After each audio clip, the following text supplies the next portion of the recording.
And a fun, sexy way also to set the scene at like the very beginning is to be like, just so you know, I really like having incredible, connected, fantastic sex. So I want to learn about what works for you and I want to show you what works for me. And like drop that when y'all are starting to get sexy and it's like, woo, yes. Alrighty, so welcome back to the Sex and Space podcast. Very excited to be joined today by Lillian to talk about her book that she's written, which I actually have here. So anyone who's viewing the podcast with video, you can see it here. And thank you, Lillian, for sending that over to me. It is called Finger Banging for Climber Boys, Asterix, and everybody else, and everyone else. So Lillian, if you could please introduce yourself and actually your book as well, and just tell us a little bit about what it covers and where it came from. Sure thing. First off, thank you so much for having me. It is a delight and honor to be on the pod and chatting about what I do and what I've been getting into. My name is Lillian Frances. I am a pop star, music producer, and author of the sex ed book, Finger Banging for Climber Boys. Oh, I'm also a rock climber, which is why the book is slightly relevant.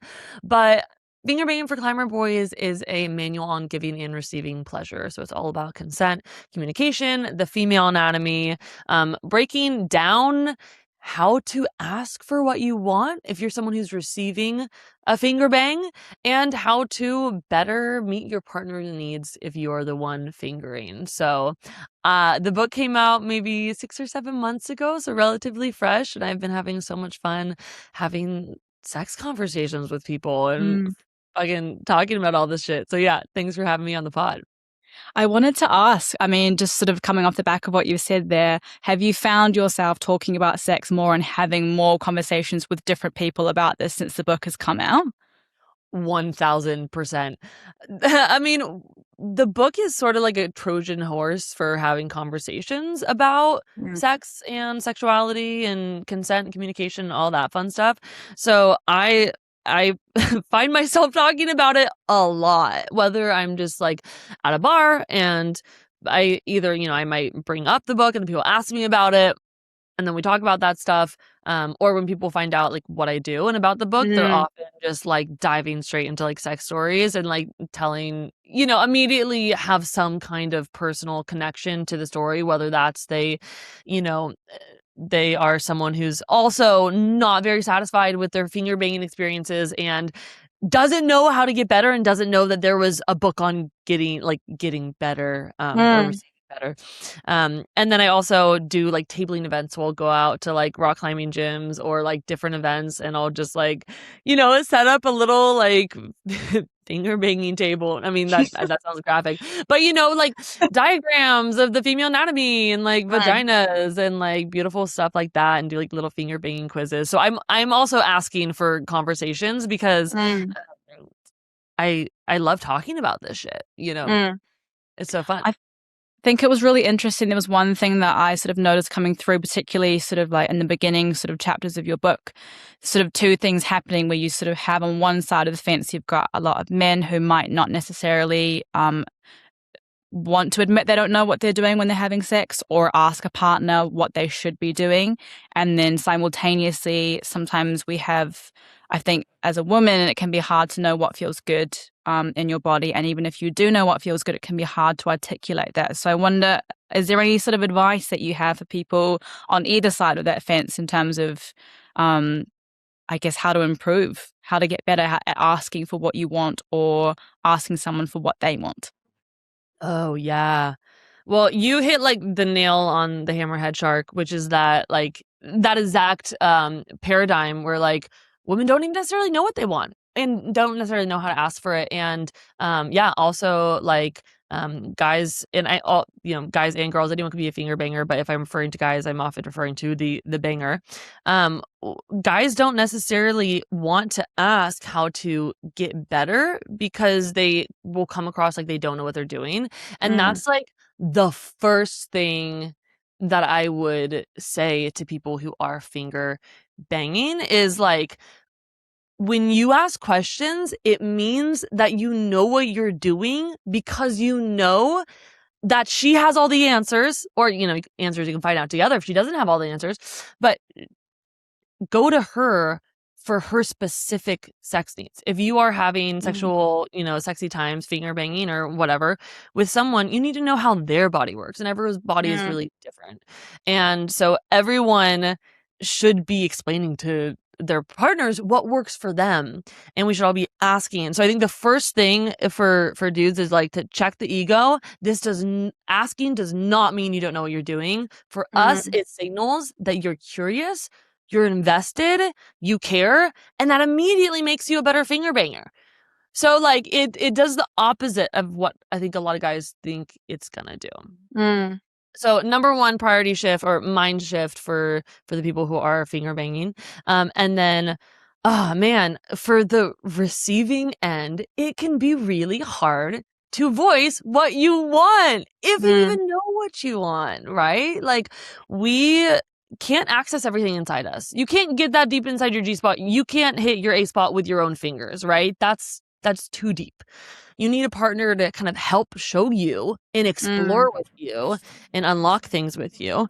So if you've never had a partner to explore with, there might be lots of like regions or strokes and stuff that you aren't familiar with, that you don't know yet. So it's hard to explain to someone what you want when you're like, I don't know, because I've never had something really like hit or really work, and yeah, so that it's just a constant, at least for me, and I'm curious about you, it's a constant search for my voice in sexual situations. And I'm at a point right now where I'm pretty fucking good at laying out my boundaries, saying what I want, stopping in the moment if it's uncomfortable, etc. But I still have experiences where I'm like, oh, I wish I had said something that didn't really feel good. Why did I let him keep doing that? That didn't really feel good, like, or, and then it's like you store it in your brain for next time. You're like, okay, next time this happens, here's how I'm going to say something, right? Here's how I'm going to respond to it. Which can be, in a lot of different ways. So yeah, the book is definitely helping, like, ideally is helping to address like what do you say in those situations, and how do you tell people what you want? It's definitely, I think, an ongoing sort of learning and development experience for people, right? Because I guess there's never a situation, well, I can't imagine a situation in which someone would read one book and be like, okay, now next time I have sex, like I'm going to do all of these things completely right. Like it's sort of, you kind of keep building on all of those things. And I think a big part of it too is because sex is not something that a lot of people feel comfortable talking about for a variety of reasons. And so if we're not talking about it with our friends at the pub, or I don't know, when we're having a cup of tea, or just like in a more sort of like low stakes environment, when we're in a more vulnerable position with someone in a moment of intimacy, and that's the time when we have to start talking about sex, it can feel really like, it can feel like a lot. It's kind of like, whoa, this is the one time I have to talk about it, and I'm completely naked and I feel really vulnerable. And so it's kind of all these things come together, and we're just so not used to it. Yeah. And I think that's probably why, I mean, at least myself, when I tell people what I do with the podcast, people do feel comfortable to come and talk to me about their sex stories. And I can imagine it's probably similar for you. Having written the book, people, as you say, have their own story to share. It's kind of like, I guess, being like a safety point, and people go, okay, now I could talk about it. And I think a lot of people do want to talk about it. I don't know how you feel about that, but I feel like from where I'm sitting, people are interested in having conversations about sex. Oh yeah, I think 100%. I mean, just given like, I was at a show last night and I had a copy of my book, and the guy was like, "What's that?" And I was like, "Oh, it's my book." And he just like picked it up and was immediately like, "Do you sell these?" And I was like, "Yes." And he was like, "I have this copy," and I was like, "Yeah." And then That is how much? I was amazing. like, $20, and he was like, "Yeah." And he just pulled out. And like, that's the kind of like, I say that shit and I'm like, oh, they want to know so bad. I feel like speaking to so many people. And that like everyone wants to have better sex. Everyone wants to be better at doing sex, and everyone wants to have better conversations around sex. And sometimes you need an excuse or like a push. So like I said earlier, like the Trojan horse thing is like, I want two people to, or like someone to see this book and be like, oh my God, I can bring the book to my partner. I don't have to bring the conversation to my partner. I don't have to be in a sexy space where we're like in the middle of doing something and like I have to speak up and be like, do this or do this, right? That can feel like a lot of pressure, right? Because you also don't want your partner to be like feeling bad or feeling like they've done something wrong or they're not good. So sometimes we don't want to critique. Also, if they've got a big ego and can get like Mhm. defensive in the bedroom, then it can quickly just shut everything down. And so like Yeah. a lot of women have to tread lightly around conversations. And like also just as a side note, if you asking for what you want or setting boundaries is at all a turn off to them or brings down the mood, next Yeah. fucking next. They can walk out the fucking door. But what was I saying with that? On a tangent? Just sort of like using the book as, I guess, like a facilitator Oh of yeah, exactly. conversations with people. Yeah. It's like you can just be like, "Oh my god, wait, look at this book. This is so funny." Right? Because it's like a Uh-huh. humorous title. It's like, "That's so funny." And then it's like, "Oh, wait, okay, we should try this." And then it's an Mm. invitation to try new things and an Yeah. invitation to like have an open conversation in the bedroom. Because Mm. like I don't know how many people are really like talking about sex when they're having sex. Like, I know I probably do more than the average person, but like, even like looking around like at like friends and acquaintances, I'm like, how many of you guys are like having mediocre sex because you're free to talk about sex? And how many of you Mm. guys are having fucking amazing sex because you're really talking about it and you're really connecting, you know? I'm like, I'm curious. I don't know. Maybe you do a lot of like, talk with sex experts and stuff like that. Like, I'm curious if how many people are really talking about this, or like, I'm curious Mm. in your friend groups or like London. I don't know how many people do you think are having conversations with their partners about what's happening? I think for me, because I'm always like, inevitably when I meet someone and they ask about what I do, like it comes up. And so I think it Yeah, same. does Yeah. become quite a key point of all of my conversations with my friends, even with people. I've got another job as well, and it's in tech, so it's completely separate from sex and culture talk. And even then people will talk to me about it, which is really nice. So I think Mm. um yeah, I don't know if I could sort of put my finger on like a pattern in terms of who's comfortable and who's not, but I do think there is always room for more conversation about it and more openness. Yeah. And I think especially just sort of coming back to what you said before about like sort of setting boundaries, there was a phrase that you had, consent doesn't kill the mood, it creates it, which I really, really liked, because I think sometimes we have this, I don't know if it's like from culture or where it comes from, this idea that like consent can't be sexy. Yeah. Totally. And I think that it's just got it so wrong, because So as you say, it like asking someone for what they want and asking them to communicate with you and then communicating is really hot. And I wondered, like, for people listening who are maybe like trying to, I guess, reframe how they view that conversation, going, this can be like a really hot, sexy thing. Like, what would you want them to know? Oh, okay, this is maybe answering your question in a sidestepping way, but I want to give two examples of why you want to be doing this if you're someone who doesn't necessarily think it's sexy. One example is one of my best friends in the world. He called me the other day. He's a dude, and we've been having conversations about like my book, and they brought up conversations between me and him about consent and stuff like that. And he calls me a couple weeks ago, and he was like, "Dude, I've been doing the consent thing. Women love it." He was like, "I can't believe it." He's like, "We've been having so much fun and like asking and having them tell me what to do." And he's like, "There's they love it, and we both have so much fun getting Mm, to like play with that." And I yeah, was like, yes. Not like could not have made me happier to hear. yeah. Um, and then another, we'll get a juicy little story on the air, is I just want to cite an example of one of the best make out slash like smooching experiences I've ever had with a stranger, essentially, in my Mm, entire life, was a couple months ago. And he actually was a climber boy. This was a climber okay. trip. I mean, par for the course. And, we ended up connecting, and he ended up walking me back to my hostel, like, and it was like, just like the most beautiful, like 2 a.m, perfect, like Mm, hot, like not a summer night, but I guess summer kind of where we were in that part of the hemisphere. And he was so intentional, and he was so consent focused and so communicative.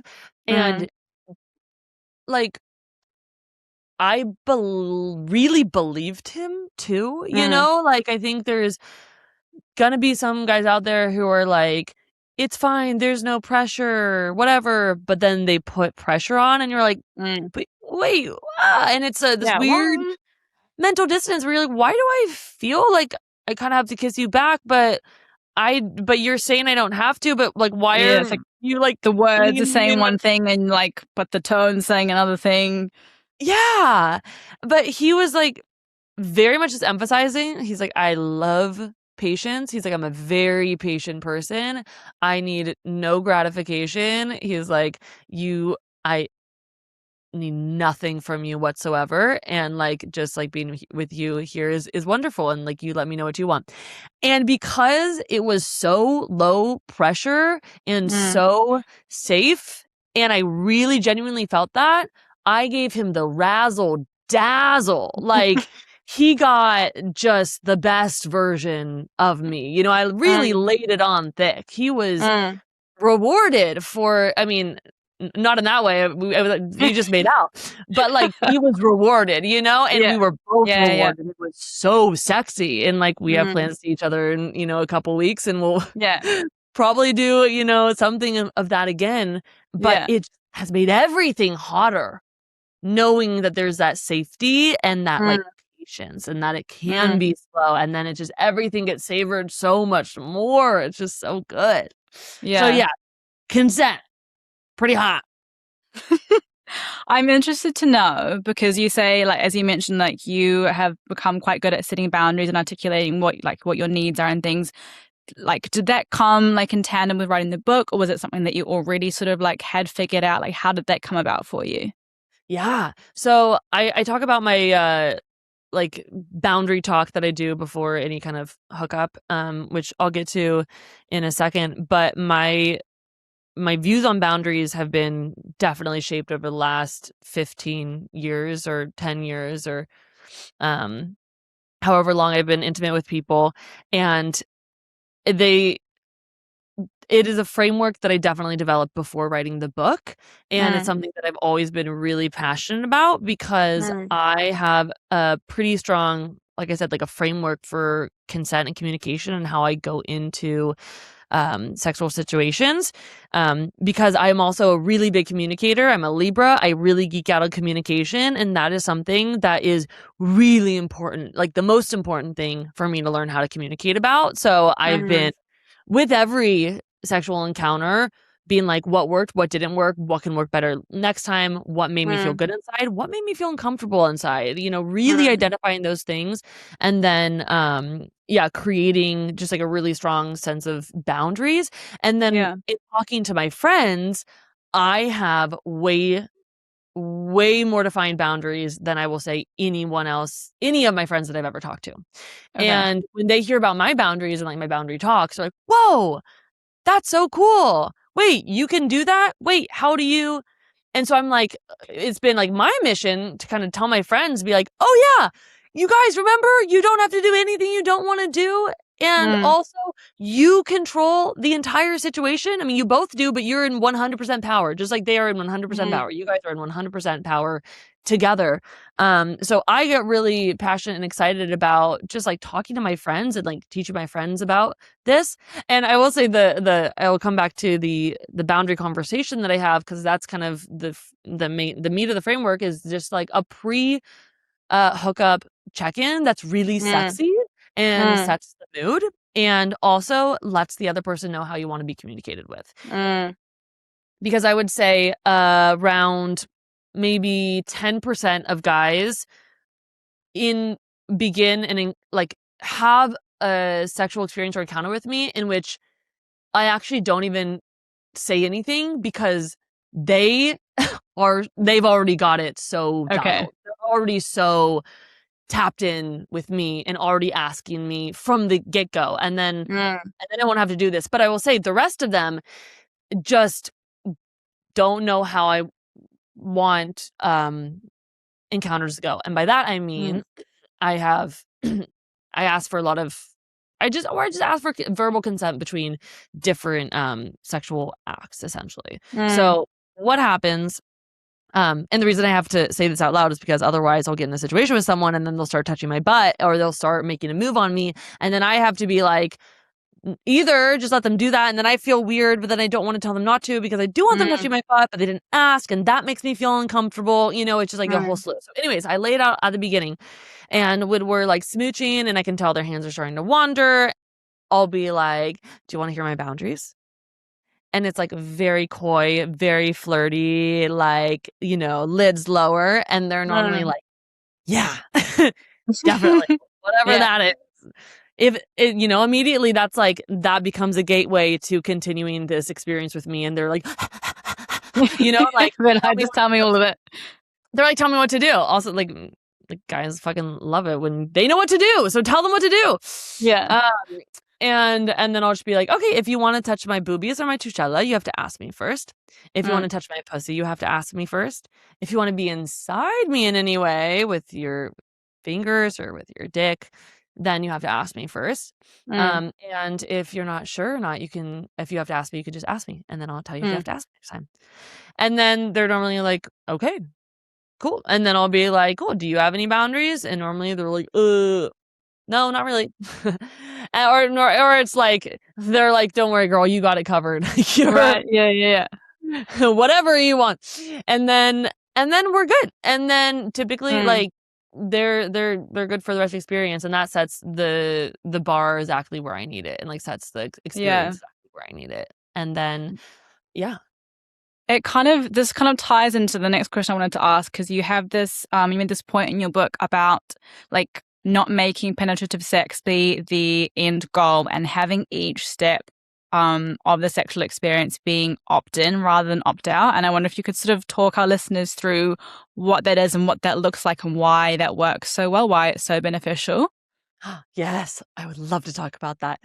So I call it active consent, which is just actively asking someone for their consent before doing something. And obviously all consent is and should be asked for, but I say that just to put an extra emphasis on we're getting permission in advance instead of doing something and then either not asking or being like, is this all right? Or hoping that the other person will say, don't do that if they don't want you to do that. But what that does is it just puts you on this, I call it like the sexcalator, which is like if like one thing leads to the next, and one person like thinks that one thing might mean permission for another thing. Like touching someone's butt means you can touch their pussy or, their vulva. Or if like, kissing them means you can touch your boobs. And like those two things do not equate each other. And so I think a lot of times, like, I think men feel pressure, like guys feel pressure to like perform and to like do the thing and to make a move and like to touch her and blah blah blah. And like also through like weird messaging, like feel like they asking for consent is going to be a deal breaker, so they don't they want to just be like Mr. Smooth who like knows what she wants without asking, and it's mind reader. no, because then like, at least I know for me, like I might be having a smooch with someone and like I just want to smooch. I don't want them to be feeling on my body, but I can have a mouth conversation with them, like I can do some I want to do that. And then if they move to push onto something else, like touching my butt, like for me, I don't want to do that. And then either I have to tell them like no, or then I have to be like, well, I guess that's okay. And like the lines are so blurred that like, butt can become vulva very fast. And so like, if I'm in my head about, are they going to try to finger me? Like I saw them pet a dog 2 minutes ago. Like I don't want them to finger me. I don't want them to touch me. Like I don't, exactly. I've got a tampon in, like for all these reasons, like you just have to ask for it, I think too, being put in a situation, like I can imagine like from myself, I would much rather sort of like say yes to each sort of like gradual thing than have to sort of like, I think there's a bit more discomfort in saying no in myself when I think about it, it's a bit harder. I mean, I have trouble saying no to making plans when I don't want to make plans, let alone when I'm in the bedroom. Like, so it's so much easier for me to say yes than to say no. It's really challenging to say no. For all I talk about boundaries and consent, I still find it challenging to say no. Like you have to be like vigilant. You have to be in the mindset to like Mm, say no too, mm, like if you're like in a kind of really, if you want to say no. Also, I will like asterisk, some people just want like body communication. And if that's yeah, something that you're into and you're like, I love going from zero to fucking is my end goal. I love that. Do that. That's great. yeah, But like maybe there are other things you want to check in with your partner about, right? Like mm, sexual health, mm, like or like tapping in about their boundaries, like what do they feel good about doing, right? Because sex can mm, also sweep us away. You might not want to have sex with someone and then you get really turned on and you both know you really shouldn't have sex with each other, but you're both horny, like if there's a conversation at mm. the beginning, maybe it's like, okay, we know that like this is our natural stop. Like let's both take the Yeah, pressure. yeah. Um, and yeah, just being able to like differentiate between different steps really, I think, allows you to focus and be present on like what's actually happening in the moment and like Mm, enjoy the sensations. I think it's really hard to drop into the actual act of sex when you are having it, right? Sex in all the forms that we can have sex. It's hard to be present. There are so many places that our brain mm, wants to go, and there are so many things yeah. that we're like um projecting upon the situation, upon our partner, upon Mm, ourselves that mm, like keep us from actually really just enjoying it. And so yeah. when there's that expectation of like tapping in before doing the next thing, then it's like, oh, I can just focus on being finger banged, or having, this part of me touched and not be like afraid that like I got to be ready to be Mm, like, no, don't do that if they try. mm, Because like we just went over, you have to be in an act like a mindset of like being ready to be like, no, mm. right? Because as soon as they Yes. do something and you're like, well, they already did it, then the more time that goes by, the less you feel like speaking out about it, you Mm, know? mm. And I guess you're sort of getting in your head ready, this is the reason why you're kind of mentally ready to do like the explaining thing. And Yeah. if you're not worried about that, you can actually, it's easier to just be in the moment and just to enjoy it. Because as you say, there's so much mental gymnastics that can and Yeah. does go on up there in those Yeah. situations. And it's really hard to just kind of, I don't know, put it to the side and be like, I'm actually just going to enjoy this right now. Um, It's really hard. yeah. And a fun, sexy way also to set the scene at like the very beginning is to be like, just so you know, I really like having incredible, connected, fantastic sex. So I want to learn about what works for you and I want to show you what works for me. And like Mm, drop that when y'all are starting to get sexy and it's like, woo, yeah, sign up yeah. for whatever this woman's fucking up to, Yeah, yeah, like yeah. it brings them in to like, hey, we're gonna have elevated sex because I'm an elevated being. I think it's one of those things, like, I'm just like listening to like the way that you frame it, right? And like the tone of voice. And as you were saying before, like, like the droopy lids and everything sort of, I think when we get taught things like consent at school, which great, I mean, as we should be taught it at school, but it is very much like you're in the classroom, you're being taught by a teacher. They're like, you should say this and here's your script. And so it can seem very like, there's not much, I don't Mm. know, there's not much like sort of play that you can do with it, but there is so much you can do with your body and with like the way you say things and your tone and your body language and all of these things kind of play into it. It doesn't have to kind of recreate this, I guess, school version of talking about consent, I think, Yeah. which is maybe sometimes where we get that idea of it not being sexy from, even though Yeah. it is sexy, as we've said. Um, Well, wait, I want to say two things about that. One, we did not learn about consent in school. They're teaching consent in like oh, sexual. really? Yeah, in New Zealand we had like some consent stuff. Great. Okay, so there was none for you guys. No, I have no. Well, okay, I don't have a great memory, but I have no recollection of that. I mean, I guess hopefully they did, but definitely not a lot. I remember like in college having Yeah. some pretty cool like consent assemblies, and I think that's when it first Mm, started clicking for me that like, oh, okay, yeah, mm, consent, and that's like the first time I like really started thinking about it. Um, but, the other thing I wanted to say about, like, the consent piece and it being able to be so sexy is that when someone wants us, it's a huge turn on, mm. right? Like, Yeah, someone massively. being attracted to us and desiring us, Mm, huge turn. So when you get to hear like someone be like, I want you to do this, I want you mm, to do this, it's mm. how how It is that feels not so, yeah. honor? Like Yeah. how comic honor? It's like someone's making like special requests of you and you're like, oh my God, this is amazing. Like, of course I want to provide this. Do you know what I Yeah, mean? Like like it's very, you yeah. want that from me? Yeah. It's like, Cool. Let's give me the totally. instructions. Give me a list. Yeah. Yeah. And I think that's like what you need to like I think look for in a sex partner, someone who like wants to pleasure you and someone who wants Mm, to, communicate with you and mm, like get mm. good with you. Otherwise, for me, I'm like, I don't want it. Yeah. And I'm curious to know as well, like from writing this book, was there anything that you learned that um from like doing any research that like stuck with you or like particularly surprised you? Was there anything that was really like, memorable from that experience that kind of stands out to you now? Well, I'm really fascinated by the G spot and squirting in general. Mm, So learning more about that was really cool. Something that I didn't know beforehand is that, well, I kind of knew that we had an internal clitoris, but like didn't know that much about it. And also, by the way, just asterisk, the reason I wrote this book is specifically because I'm not an expert. I am not an expert. Someone in like a write up about me the other day called me a self proclaimed expert. And I was like, no, no, no, no, no, no, no, no, no. I'm not I'm not proclaiming a that. self proclaimed expert. I'm someone who didn't, I mean, now I know a lot about it, obviously, because I wrote about it, but like I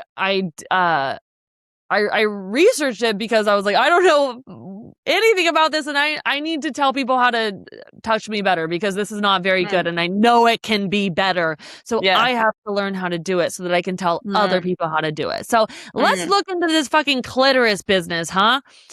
So the clitoris is like wishbone shaped, and it wraps around the vagina. And mm, so I think a lot of people don't realize one that the clitoris internal, it's made of erectile tissue, and so it's analogous to the penis. And yeah. so when it's stimulated, it's filled with blood, it engorges, it becomes very sensitive. And so one, I think the thing that a lot of people don't know, I don't know how they still don't know this, but you have to push up against the clitoris to get that full body sensation, that really good, Mm, clitoral stimulation. A lot of people mm, just go in and out. But the reason you go up is because you're hitting the clitoris. But yeah. not only are you hitting the clitoris, but the urethra runs between the clitoris and the vagina. And the Mm, urethra is surrounded also by erectile tissue. Um, and so when you are pushing up against the G spot, you're hitting the urethra, you're hitting all of its erectile tissue, you're like exciting mm, that network. The way I think about it is like you're massaging your like urethra so good that it just relaxes and then it just squirts out, you know? mm, So mm, kind of understanding the role that the urethra plays in it was very mm. cool because you don't really think of the urethra as like a sex organ. Yeah. I mean, it's not an organ, right? It's just attached to an organ, but It's it's a sex thing. it's got its own part to play like in that whole experience. Yeah. I just wanted to ask you quickly before we wrap up. Can you tell us a bit about some of the sort of responses you've had to the book? Obviously, you have people coming up to you and buying them from you on the spot, but I wonder, has anyone given you sort of like specific feedback that sort of stayed with you and you've been like, oh my gosh, like that really makes me feel like, I can see my book helping people? Yeah, totally. I love getting like DMs or emails from people with any kind of stories. So I also invite your Mm, listeners if they, have an impactful experience with the book. That's awesome. Let me know. yeah, Um, well, absolutely. just the other day, someone was, commenting on the post, one of my posts, just like when I first read, like, opened your book, I felt so uncomfortable, but like now I feel like way more comfortable and like I'm a all caps, like way more pleasured woman. And I was like, Oh, that's amazing. ah, yes, I That's love so that. good. Like, that's fun. I had someone else reach out to me that was like, me and my partner have been like having like, it's like a little bit off in the bedroom lately. And like, your book like actually opened up like an entire conversation about all this stuff that like we hadn't been talking about and like had been Mm, pushing under the rug. And like, were like so much more clear now, and like, thank you. And I was like, That's yes. so amazing. It's so nice to like be able to hear those stories from people and kind of like actually have those tangible experience of like this has like actually made someone's life better. Even though you know that like, you know, for the 2 people that you hear from, there's going to be like 30 others who've also had it impact their lives, but they maybe like haven't said anything to you. But it is just nice when you kind of you get to see it and you get to really be like, okay, it's more tangible now, I guess. Yeah, I'm so excited that people also think this is a good idea, because when I first had the idea for the book, it was like a joke, but I was like, wait, I think that's really funny. I was like, no, we should like Yeah. actually do that. And it took me years to write the book. Mm. And finally I was just like needing to close all of my creative projects, like either like do it or get it or stop thinking about it because it takes up mental Mm. space. I was like, oh shit, I gotta like, I should write that book. But it's like, the Mm. last on my list, because I'm like, that sounds hard.